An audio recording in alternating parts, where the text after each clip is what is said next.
The invitation sat on my counter for 2 weeks before the follow-up call. Vanessa's annual summer gala at the Harbor Club. Black tie, 200 guests, the city's elite. My name had been on the list. Past tense. Claire, I need to be honest, Vanessa said, her voice carrying concern mixed with condescension. Michael and I are worried you might feel uncomfortable at the gala. The guest list has gotten very sophisticated. Diplomats, executives, people from Michael's international circles. You know how you get at these things, a little lost, a little overwhelmed. I stirred my coffee, watching morning light through my modest apartment windows. I see. It's not that we don't want you there. But Michael's making connections with important people. The Kenyan ambassador is coming, EU trade delegation representatives, a Saudi businessman. These people speak 5 languages and discuss international policy. I don't want you to feel out of place. I thought about yesterday's briefing where I'd presented East African trade route analysis to senior diplomats, where Ambassador Omondi from Kenya had specifically requested my expertise on regional development. I understand, I said. Exactly. I knew you'd get it. You've always been so understanding. Not everyone can navigate high society, and that's okay. You have your little translation job, your quiet life. That's perfect for you. My little translation job. Senior interpreter and cultural liaison for the State Department. But I'd never corrected her. Never mentioned that I facilitated negotiations between foreign dignitaries and U.S. officials. That I'd briefed the Secretary of State last month. That I held top-secret clearance. Thanks for being honest, I said. You're the best. Oh, don't worry about sending a gift. I know money's probably tight. Love you. She hung up before I could respond. That was 3 weeks ago. Since then, I'd watched Vanessa's Instagram document every gala detail. The custom Valentino gown. Imported orchids. The 5-tier globe cake symbolizing Michael's international vision. Seating chart photos carefully cropped to hide my absence. My coworker Derek had noticed. Isn't that your sister? The Harbor Club Gala is the same night as the trade reception. The one Ambassador Omondi is hosting. What a coincidence, I'd said. You're the lead interpreter for the Kenyan delegation's visit, right? I am. Does your sister know you work with these people? I just smiled and returned to translating from Swahili. The day arrived warm and clear.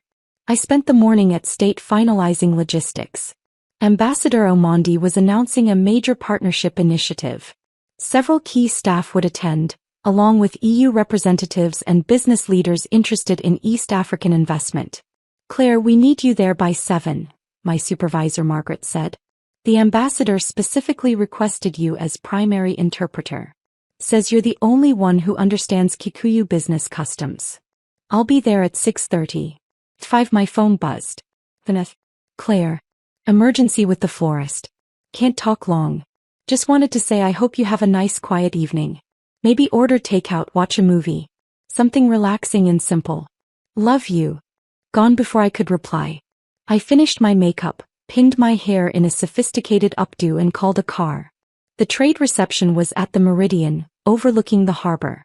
Less than a quarter mile from the Harbor Club. I arrived at 6:20. Ambassador Omondi stood near the entrance with his chief of staff. Claire. He smiled, switching to Swahili. Thank you for coming early. I wanted to review key points before guests arrive. We spent 20 minutes on his speech, discussing translation nuances, confirming name pronunciations. His chief of staff David Kamani joined us to review expected attendees. Several American business leaders will be here, Ambassador Omondi said, including Michael Chin. His firm has expressed interest in Nairobi infrastructure projects. I understand you know him. He's my brother-in-law, I said carefully. Excellent. Then you can make proper introductions. Though I'm sure you've already discussed opportunities with him. I smiled non-committally. Michael had no idea I worked in international trade. No idea I'd spent 6 months helping develop the very partnership he hoped to benefit from. Guests began arriving at 7. I positioned myself near the ambassador, ready to interpret. The room filled with diplomats, business leaders, government officials. At 7:15 I saw them. Michael first in an expensive tuxedo, scanning the room confidently. Then Vanessa, stunning in her Valentino gown, diamonds at her throat. They were with Michael's business partners and spouses. Vanessa's eyes swept the room, cataloging, assessing, looking for important people Michael needed to impress. Her gaze passed over me twice without recognition. Just another staffer in evening wear. Ambassador Omondi touched my elbow. Claire, I should greet the new arrivals. That's Michael Chin. Yes, Your Excellency. We crossed the room together, the ambassador's presence commanding attention. Conversations paused. We stopped directly in front of Michael and Vanessa. Mr. Chin. Ambassador Omondi extended his hand. Ambassador Francis Omondi. Thank you for coming. Michael's professional smile was immediate. Ambassador, the honor is mine. I've been looking forward to discussing infrastructure opportunities. Before we discuss business, the ambassador interrupted gently, I must thank the person who made this partnership possible. He turned to me, his smile genuine. Claire has been instrumental in developing this initiative. Her understanding of both American and Kenyan business culture, her regional development expertise, her tireless work over 6 months. Without her, this evening wouldn't be happening. Vanessa's eyes finally focused on me. Really saw me. Her expression cycled through confusion, recognition, dawning horror. Claire works with you? Michael's professional mask slipped. Works with me? Mr. Chin, Claire is our senior cultural liaison for East African affairs. One of the State Department's most valued interpreters and policy advisors. I requested her specifically for this delegation visit. She's been my right hand throughout partnership development. I didn't know, Michael said, looking at me as if seeing me for the first time. Vanessa had gone pale under her makeup. Claire, you never said, you told us you did translations. I do translations, I said calmly. Among other things. David Kamani joined us with champagne glasses. He handed one to me. Claire, the EU delegation just arrived. We're asking for you. Something about tomorrow's trilateral meeting. Excuse me, I said. Your Excellency, shall we greet the European representatives? Ambassador Omondi offered his arm and we moved across the room, leaving Vanessa and Michael in stunned silence. The next hour unfolded naturally. This was my job. My actual life. I interpreted between the ambassador and German trade representatives. Facilitated introductions between Kenyan business leaders and American investors. Switched seamlessly between English, Swahili and French, bridging gaps, clarifying nuances, making connections. Everywhere I went, I felt Vanessa's eyes following me. I was discussing agricultural export regulations with a Dutch delegate when Margaret appeared. Claire, someone asking for you. Says she's your sister? She's quite insistent. I'll handle it. Vanessa had positioned herself near the private meeting room's corridor, away from the main reception.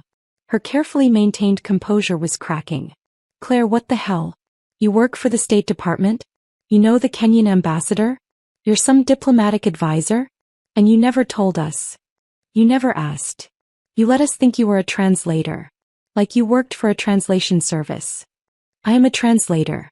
I translate at the highest levels of international diplomacy. But you heard, translator, and assumed something small. Something simple. Something easy to dismiss. How were we supposed to know? You could have asked what I actually do. Shown interest in my work instead of calling it my little translation job. You could have invited me to events instead of assuming I wouldn't understand sophisticated people.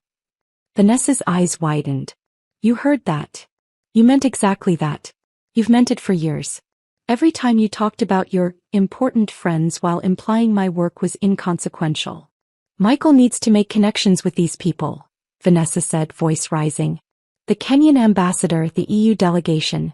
These are contacts he's been trying to reach for months. And you knew them the whole time. I work with them, yes. And you didn't think to introduce him? To help your own brother-in-law's business. You uninvited me from your gala 3 weeks ago because you thought I was too simple to understand your sophisticated guests. And now you're angry I didn't volunteer to help Michael's business? Do you hear yourself? That's different. That's family helping family. Family doesn't exclude family for not being impressive enough. A woman in an EU badge approached. Ms. Hayes? Ambassador Omondi is preparing his announcement. He'd like you beside him for translations. Of course. I extracted my arm from Vanessa's grip. Excuse me. I returned to the main area where a small stage had been set up. Ambassador Omondi stood at the microphone with me positioned slightly behind, the traditional interpreter placement. The room quieted. Ladies and gentlemen, the ambassador began, thank you for joining us. Tonight, we announce a historic partnership between Kenya and the United States, focused on sustainable development, technology, and economic cooperation. I translated his words smoothly into English. The deal was huge, $50 million that would change East Africa's future. Then he smiled. This project wouldn't exist without people who bridge our cultures. I want to recognize Claire Hayes. He waved me forward. Cameras flashed. For 6 months, he said, Claire has worked tirelessly with our team, translating not just words but meaning.